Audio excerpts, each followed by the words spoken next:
TRS party auto కార్మికుల పైన మొసలి కన్నీరు గారుస్తూ ఉంది.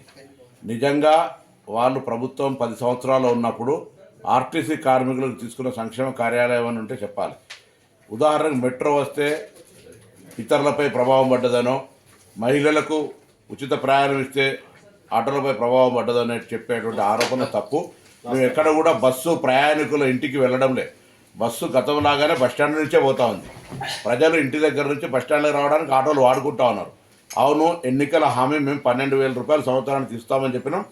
మీ నిర్వాహకం వల్ల, ఆర్థిక సంక్షోభం వల్ల ఈ సంవత్సరం ఇవ్వలేకపోయినాం. భవిష్యత్తులో తప్పకుండా ఆటో కార్మికులను ఆదుకునే బాధ్యత మా ప్రభుత్వానికి ఉన్నది.